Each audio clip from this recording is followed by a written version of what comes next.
My name is Francisca Castro. I'm a researcher at ISDC, and today I will present joint work with some ISDC colleagues and another colleague from American University of Beirut on the long-term effects of conflict exposure of Syrian refugees in Jordan.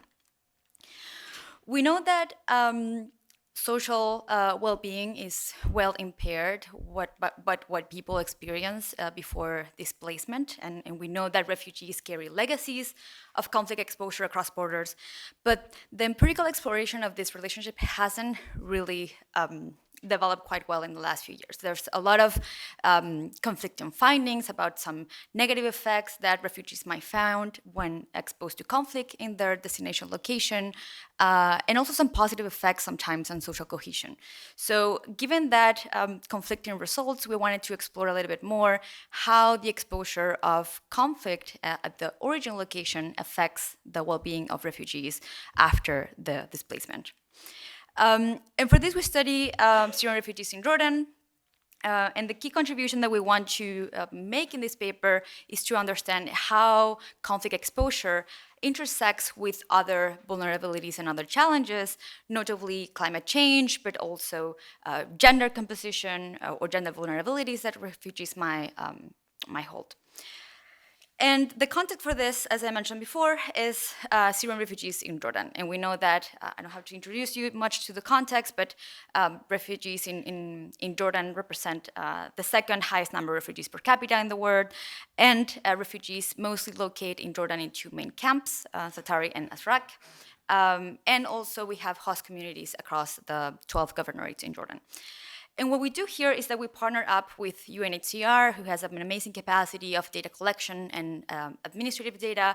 And we manage, after much effort, to obtain not only survey data from refugees living in Jordan, but also the exact time of destination in Jordan and what was the location in Syria. And this entails a lot of effort. So basically, we match this place of origin and date of displacement to establish this empirical analysis to study the impacts of experiences in the origin location after destination and after displacement.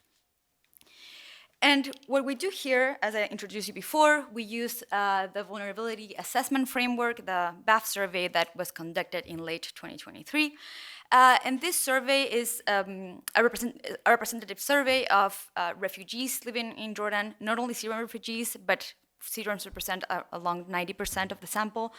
And it covers, one of the nice things that this survey does is that it covers not only refugees living in camps, but also refugees living in host communities, that is, among the general population.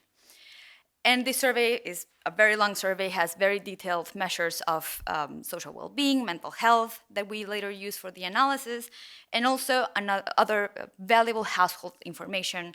We focus mostly on gender composition and poverty.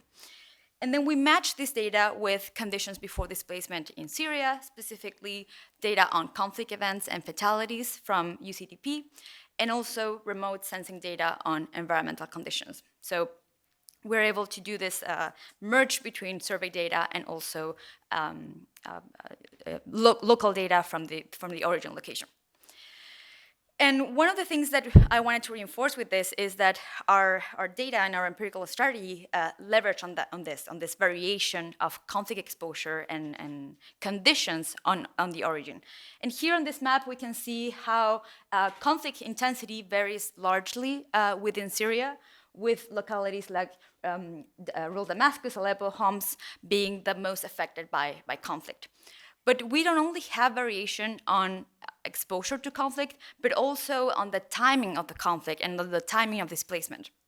So here on the right, we can see a histogram of the arrivals in Jordan, and the line accounts for the conflict experienced in those governorates.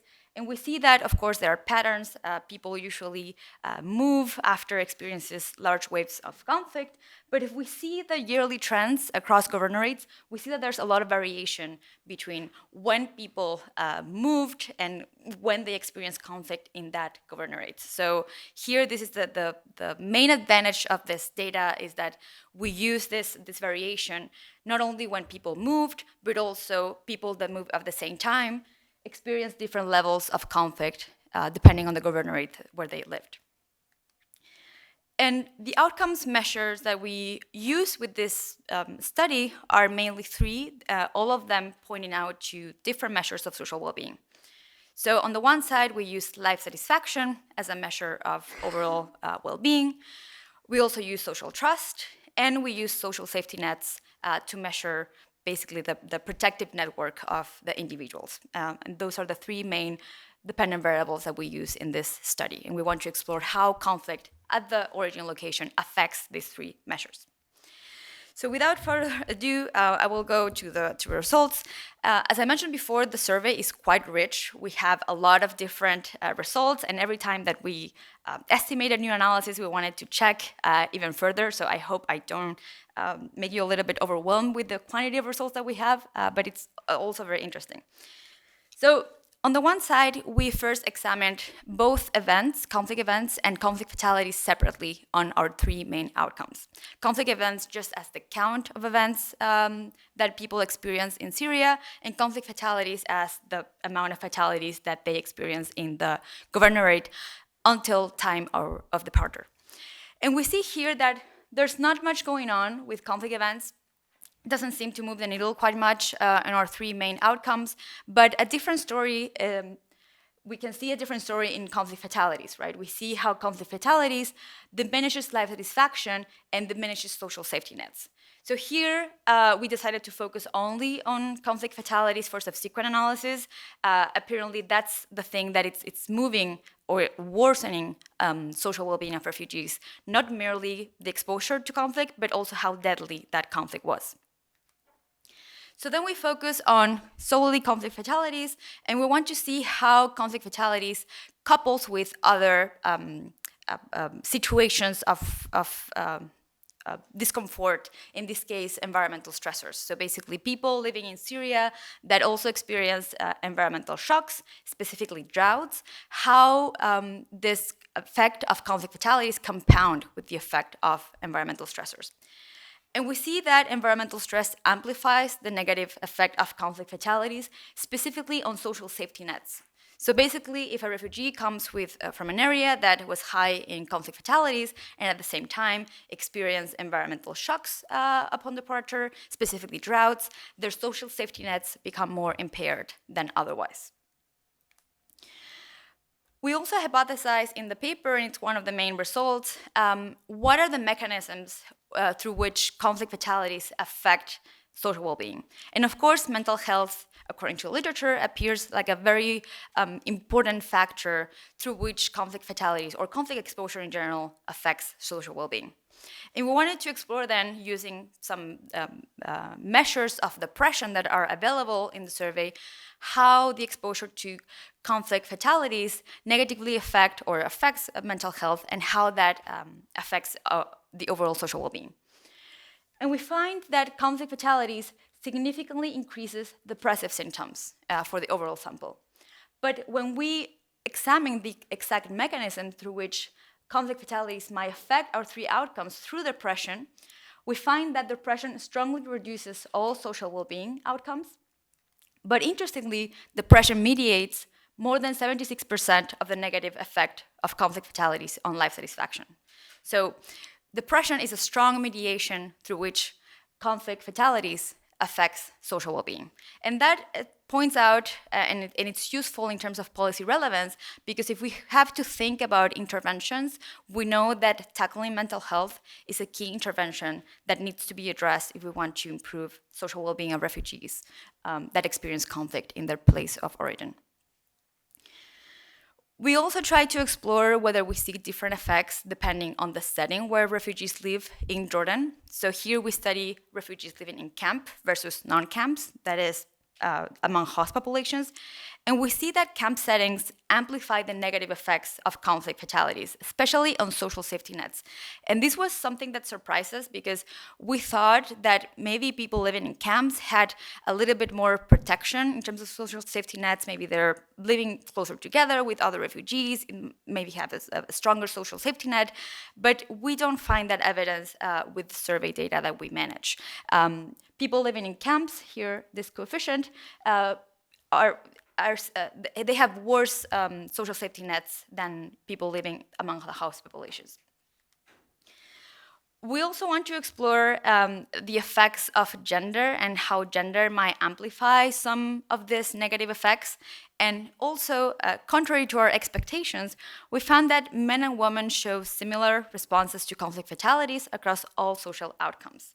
So here we don't find evidence that women are worse off compared to men if they are affected by conflict.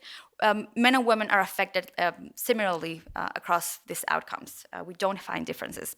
But we were still very intrigued about the results because it was a little bit counterintuitive, especially if we consider the literature. So we explored later what happens with the household gender composition. So maybe what matters here, it's not the gender of the individual, but the household composition in terms of gender. And we did find differences about gender composition. So here, female majority households experience worse effects on life satisfaction, and individuals living in male majority households show greater deterioration of social safety nets.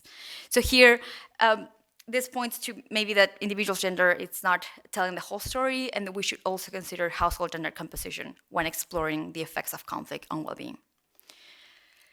So what can we conclude from all of these sets of results? First of all, that exposure to severe conflict events harm refugees' social well-being in the long run, but it's not only conflict events itself, but it's how deadly conflict is. So here we have to focus not only on the extent of conflict, but also on the fatalities of dimension of the conflict. Also, as I show you, mental health is a key pathway through which in which conflict affects social outcomes, and therefore potential policy implications point to tackling that dimension in terms of assisting refugees on that dimension.